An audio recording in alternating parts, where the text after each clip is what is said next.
রাজ্যের প্রাক্তন মন্ত্রী তথা জঙ্গিপুরের বিধায়ক জাকির হোসেনের অফিস ও বিড়ি কারখানায় ফের হানা কেন্দ্রীয় পণ্য ও পরিষেবা কর দফতরের আধিকারিকদের।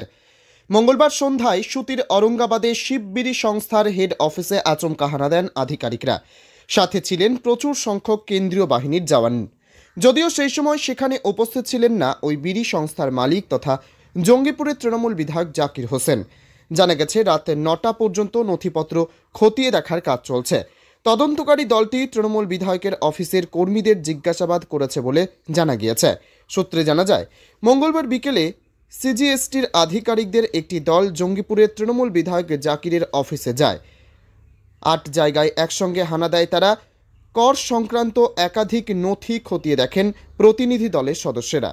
প্রসঙ্গত 2023 সালে ব্যবসায়ী এবং রাজনীতিবিদ জাকিরের বাড়ি কারখানায় হানা দিয়েছিলেন আয়কর দফতরের আধিকারিকেরা। সেবার বিধায়কের বাড়ি থেকে উদ্ধার হয়েছিল নগদ 9 কোটি টাকা। জাকির জানিয়েছিলেন তিনি ওই টাকা শ্রমিকদের বেতন দেওয়ার জন্য রেখেছিলেন। জঙ্গিপুর থেকে তরিকুল শেখের রিপোর্ট, জঙ্গিপুর টিভি।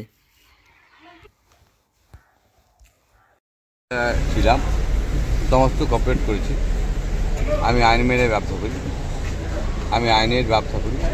গভর্নমেন্টকে জিএসটি দিই, সেন্ট্রাল গভর্নমেন্টকে ইনকাম ট্যাক্স দিই এবং 30,000 শ্রমিক আছে, তাদের রুজি রোজগারের ব্যাপার আছে।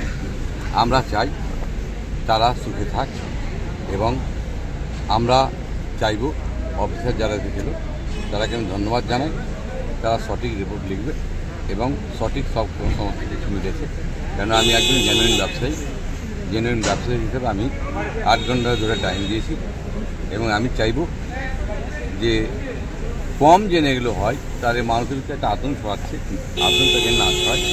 আমরা অফিসাররা যথেষ্ট কোঅপারেট করেছে, তবুও আমি বলবো অফিসাররা যেন নোটিশ করে ডাকলে ভালো হয়, তাহলে আমাদের পক্ষে সুবিধা হয়। কারা ছিলেন? জিএসটি না ইনকাম ট্যাক্স? জিএসটি। আচ্ছা, আপনাকে ডাকা হয়েছে? দেখুন, আমাকে কোনো ডাকা হয়নি। কারণ দেখুন, প্রসিডিউর ছিল, প্রসিডিউর মেনটেন করেছে। আমাকে ডাকলে অবশ্যই যাও, কেন আমি জেনারেল ব্যবসা করি, ভয়ের কিছু কারণ নেই। আমরা সবসময় চাইব অফিসারের কাজ করি, কিন্তু আমরা সঠিক কাজ করব। কিন্তু আমরা ম্যানুয়াল কাজ করি, আপনারা জানেন, ম্যানুয়াল কাজ করি।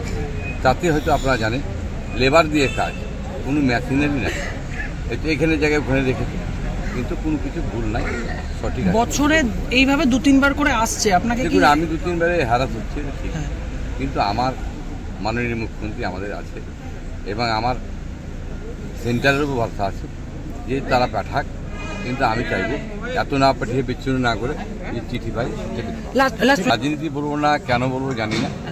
তাহলে আমি বলবো সমস্ত মানুষেরই হওয়া উচিত হলে, আর না হলে আমার প্রতি বারবার ইনকাম ট্যাক্স, জিডি, জিএসটি সমস্ত কিছু না হয় উচিত মনে করি। কারণ হচ্ছে মানুষের একটা ধারণা ছুটেছে যে আমাদের রুজি রোজগার চলে যাবে। যারা কর্মচারী আছে এবং বিড়ি বাঁধা লেবার আছে 30-35 হাজার, তারা ভাবছে, তারা আতঙ্কের ভিতরে আছে। এই আতঙ্ক আমাকে কাটাতে হবে। কারণ হচ্ছে যত কম আসবে অত ভালো। আমরা সবসময় চাই, মানুষের হয়ে কাজ করে এসেছি এবং আমি একজন জনপ্রতিনিধি, আমাকে জনপ্রতিনিধির কাজ করতে হয়। সবসময় সবটা দেখতে পারি না, কিন্তু আমরা চাইব তবুও এই মানুষগুলোর রুজি রোজগার যে হচ্ছে সেগুলো আমরাকে যেন সঠিকভাবে দেখে এবং অফিসারকে অনুরোধ করব সঠিক রিপোর্ট দেয়, যা দেখেছে সেটা বলুক। আমার সব জেনুইন। Thank you.